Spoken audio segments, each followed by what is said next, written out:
皆さんこんにちは。今回は大阪府へとやってきました。この企画は指定したスタートからゴールまで決められた予算内でどのような旅ができるか紹介する、そういった企画となっております。今回はここ新大阪駅をスタートとゴールに指定して1泊2日を$300で旅していきます。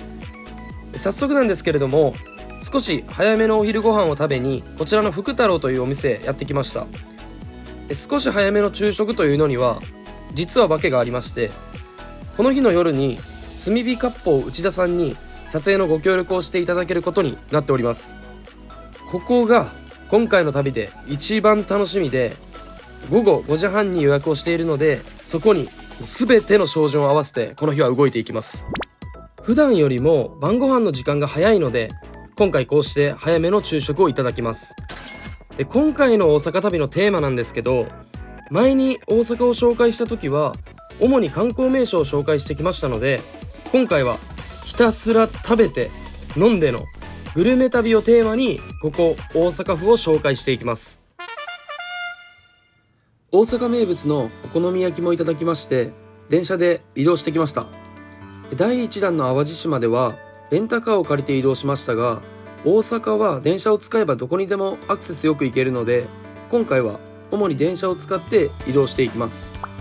1日目にかかった料金は動画の最後でまとめて紹介します。ここ以前にも紹介しましたが、大阪で有名な観光地新世界となります。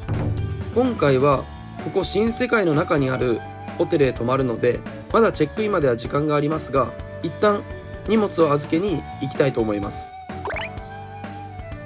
ご存知の方も多いと思いますが、基本的にはホテルのチェックインは3時ですが、それより早い時間であっても荷物の預かりをしてくれるところも多いので、事前に宿泊先に確認の上利用してみてください。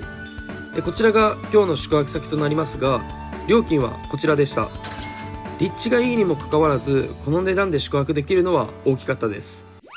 先ほどのホテルに荷物を預けてから電車でこちらへと移動してきました。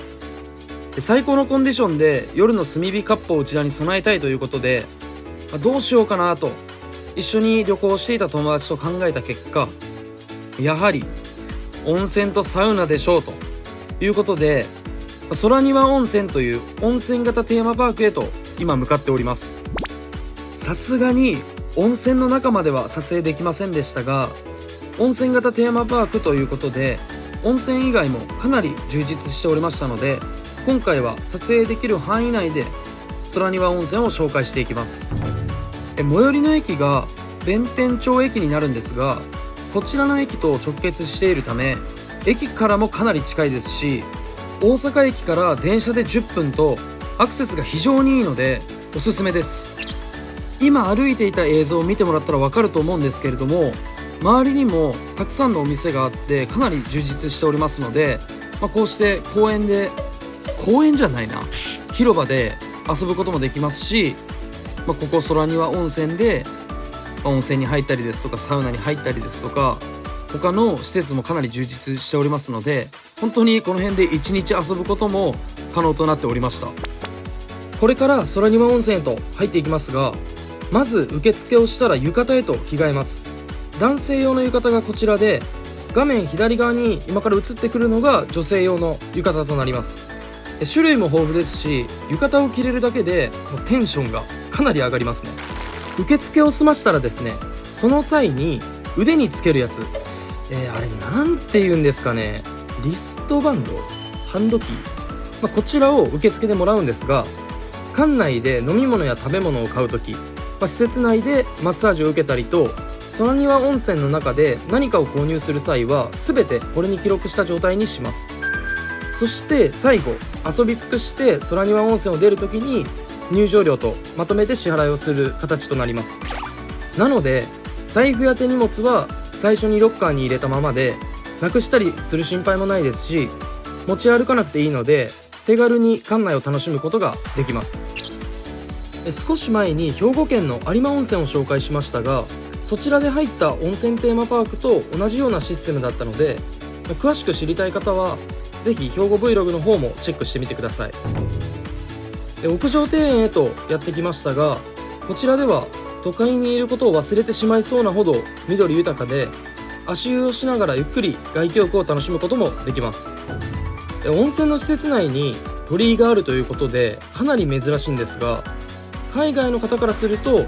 浴衣を着ることもできますし、鳥居の中をこうして歩いたりもできるので日本らしさを感じれて、さらには温泉も楽しめるということで、そういった意味でもここ空庭温泉はおすすめです。温泉にもサウナがありますが、ここ屋上庭園でテントサウナを利用することも可能となっておりました。またバーベキューの道具もこの後歩いていく道中でちょっと見かけたので、おそらくですけれどもバーベキューもできると思います。今紹介してきた中でもすごく充実した温泉というのが伝わると思いますが、ここ空庭温泉は映えスポットが多数あるということで女性の方も非常に多かったです。この日はめちゃくちゃ暑かったですが、もう少し涼しくなってくるとより快適にこちらの屋上庭園を楽しめると思います。これから温泉へと入っていこうと思いますが、ここから先は撮影ができませんので説明だけしたいなと思います。ここでは9種類の温泉を楽しめ、広々としたサウナにゆっくりと外気浴を楽しみながら休憩のできるスペース、どれをとってもですね、本当に最高の温泉となっておりました。僕は今回晩ご飯を最高のコンディションで迎えることが一番の目的なので、サウナもがっつり3セットして温泉にもゆっくり浸かって約2時間ゆっくりと堪能してきました。湯上がりの飲み物は別格に美味しいので晩ご飯まで我慢しようと思っていましたが、誘惑に負けて先ほどのビールときゅうりの一本漬けを食べてしまいました。浴衣を普段着ることがないので、浴衣を着て大好きな温泉を楽しんだ後に飲む一杯はめちゃくちゃ美味しかったですね。炭火割烹内田へ向かうために最寄り駅の鶴岡駅へと移動してきました。先ほどの鶴岡駅から歩いてこちらの炭火割烹内田へと移動してきました。ちなみに駅からは10分かからないぐらいでしたね。ということで今回の旅で一番楽しみにしていた炭火割烹内田へとついにやってきました。正直こういったお店に来ることはなかなかないのでめちゃくちゃ緊張しております。店内は綺麗で清潔感もあり、雰囲気だけでもすでに最高の気分です。これからお任せのコースをいただきたいと思いますが、見てくださいこの食材。もうやばいのが皆さんにも伝わりますよね。こちらの素晴らしい食材がこうして洗練された技によってより素晴らしい料理へと変わりますので、今からコース全品をですね皆さんにお届けします。なおよだれが垂れてしまう可能性がありますので、ハンカチまたはタオルを持って見るようにしてください。撮影している時には一品ずつ感想を言っていこうかなと思っていたんですが、編集していてですね、これは多分僕の説明不要だなと。なので今回は皆さんが動画に飽きないように、とりあえず僕は喋り続けることだけを集中して編集しております。ちなみに僕は編集中本気でよだれが垂れそうでした。思い出しただけでまたすぐにでも行きたくなる、そんな素敵なお店だったんですが、味はもう見てもらったら分かります。めちゃくちゃ美味しいんですが、それだけではなくてお店の方が非常に優しくて、もう緊張していた僕からすると本当に助かりました。実は知り合いの方を通じて今回のご縁をいただき撮影させていただいたんですが、店主の内田さんが見た目は若干、いや本当若干ですよ、怖いんですけどめちゃくちゃ優しい方で、話せば好きになること間違いなしなので、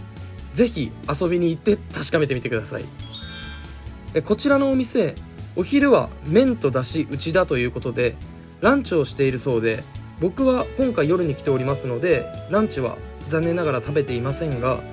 インスタグラムの方を見させていただいたらこれまたとんでもない料理が並んでおりましたので、次はランチも食べに行きたいと思います。昼夜問わずかなり人気なお店となっておりますので、行かれる際は必ず予約をしてください。昔日本酒を飲みすぎて大変な目にあったので、それ以来日本酒は飲んでいなかったんですが、もう料理が美味しすぎてつい日本酒を飲んでしまいました。もともと日本酒は大好きですが、久しぶりの日本酒をこの素晴らしいお店で飲めて本当に最高の気分でした。食事の方も終盤へと差し掛かってきましたが、日本酒も含めお酒が入った僕のテンションもクライマックスへと入ってきております。でこの日を迎えるのが本当に楽しみで、炭火割烹内田さんのインスタグラムを何回も見ていたんですが、その中でも僕が一番気になっていたこちらの季節の炊き込みご飯、これやばいでしょ。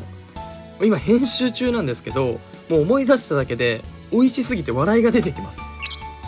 最後にこちらのデザートをいただいて至福のひとときが、終了となります。改めまして撮影のご協力をいただいた炭火割烹内田の皆様、本当にありがとうございました。本当に最初から最後まで全ての料理が美味しくて幸せでした。概要欄に炭火割烹内田さんのインスタグラムのリンクを貼っておきますので、皆さんも大阪旅行の際はぜひ予約を取ってから行かれてみてください。ということで大阪旅行1日目をお届けしてきましたが、いかがだったでしょうか。大阪名物のお好み焼きも食べ、大好きな温泉とサウナにも入り、そして晩ご飯には普段食べることのない絶品料理を堪能できて大満足の一日となりました。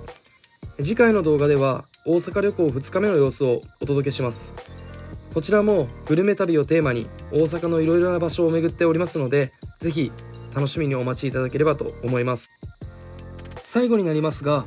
この日に使った金額の一覧を載せておきますので、気になる方はこちらをご覧ください。最近再生回数が伸びてきてはおりますが、まだチャンネル登録をされていない方が大半となっておりますので、これを機にチャンネル登録、高評価よろしくお願いします。それではまた来週。